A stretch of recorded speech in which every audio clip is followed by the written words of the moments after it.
Tas pagasts Polānos, tas ir tur, kur tas pilskalns, šaipus dzelzceļa. Un tas man pie sirds negāja, tā kolhoza sistēma, un es aizvācos uz dzelzceļa strādāt. Tas bija 49. gadā. Tātad no 49. gada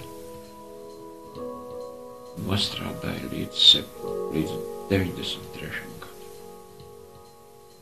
Man ir 47 gadi darba stažs. Darbus tur dažādos strādāju. Pirmais jau sāka ar pārmīnieku, bet tad es ilgus gadus nostrādāju Krustpils stacijas preču kantoriem, pa preču kantoru pārziņu strādāju, un 78.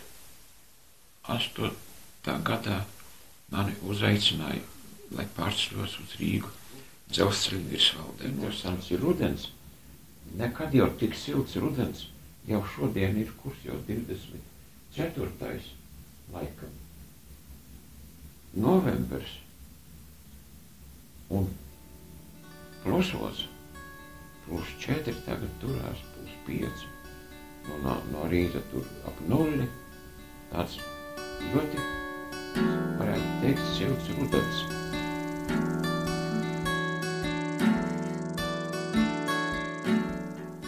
Rīgā mūs ievieta termiņu cietumā, a mēs tagad priecīgas, ka Rīga tagad iznāk, ka mūs tagad tulīt izsauks un noskaidros, un pārpratumi tiks noskaidroti, jo mēs tak nejūtējamies, ka mēs kaut ko būtu tur darījuši, spiegojuši vai ko. Un priecējamies.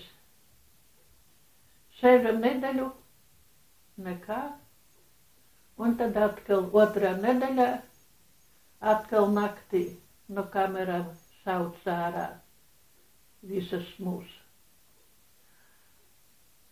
Izējāmies no kameras sētā, pagalmā, cietuma pagalms. Tur pilns pagalms ar cilvēkiem, pilns vīrieši, sievietes. Mēs tagad domājam, kas tagad te notiks, kas te būs, kas nebūs. Nu, ar vārdu sakot, tur izsauc pa uzvārdiem visus, tur kameras pārbauda, izkontrolēja un tā. Visus ārā uz ielas. Uz ielas un uz priekšu. No vienas puses un no otras puses šitam gājienam milicija un ar suņiem, kas pavada visu to lielo gājienu. Un mēs ejam un ejam pa tādam šķērceļiņam. Un galu galā mūs uzved uz uzbērumu, mēs atradamies uz sliedēm vilcienā. Nu, un tur pa vagoniem tur mūs sadalīja visu šito grupu. Nu, un vagonos mēs sēdam un braucam, nezinām, uz kurieni mēs braucam, bet tad jau mēs sapratam, ka mūs noteikti ved uz Sibiriju. Nedēļa slimnīcā biju, un tik nedēļa, ka esmu šeit. Tu pirmo vīru, ka precējusi, jām bija pirmo sīmena mirusi, tad jām bija bērni, bet jau viņa puisēti tik maziņš, tu jau es izaudzēju, tu jau tā sūlainē dzējoji, bet tik arī tagad slims, laikam paralīzes bija Černobilā, viņš arī nav uzņēmās, nemtoja. Es jau negribēju iet pie nekur par nostuvot, ka tik uz pensiju, tad gribēju mājā nomiet. Nav vieta, dar Dieva griba, ka nomiet. Jādzīvo, jo pat cīšu vairāk.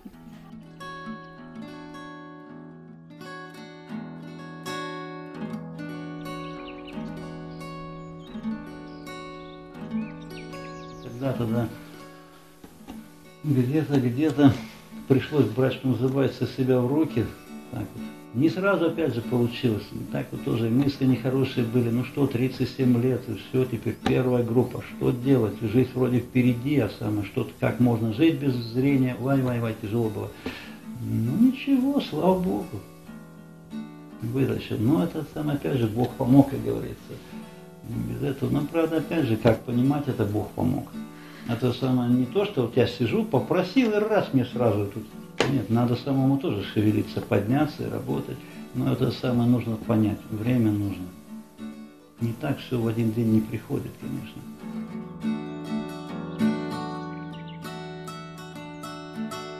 Pirmkārt ceļš uz Kurzemi, tas bija šausmīgs. Mēs braucam lopu vagonos un braucam pēdējo ešalonu 13. oktobrī. Un tad ārkārtīgi gāza lietus. Tā gāza lietus, tad mēs apstājamies Tukumā, sāka bombardēt Krievi. Krievi meta no lidmašīnām. Domāju, laikam, ka vācieši vēl tur municiju vai ko tur ešalonu. Bet mēs tur bēgļi bijām iekšā. Nu, tad mūs visus apturēja, sadzirdi kaut kādā purvā apstājām. Es tik skrēju pa cījiem, kaut kur kritu, uzskrēju vienam kokam. Es to atceros, kā šodien šitā aptieros ap kociņam rītīt, piespiedoši un stāvu. Un tik iet pagājuši, viņš iet tas šķembas, met bumbas, ja. Nu, tagad beidzās, cik laiks pagāja, kas to lai zina, tagad sāk cilvēku ojināt, kurš saka, jau uz rīta pusi nākt, jau oktobrs jau zina kāds tumšs mēnesis. Nu, tur meklē sāk katrs savējos, jo par to tumšs jau viss sajūgt, tu nevar saprast nekā, kurš palicis, ja. Nu, man atrada patēvs, man bija tā, šitāds gabaliņš no galvas bija nogriezts koks. Šitāds gabaliņš no galvas, kad būtu galvā un es būtu beigta. Ja tas jau pirmais liktenīgais gadienis. Es ļoti jau tā ticēros Dievam, bet ne jau tik stipri kā tagad, jā.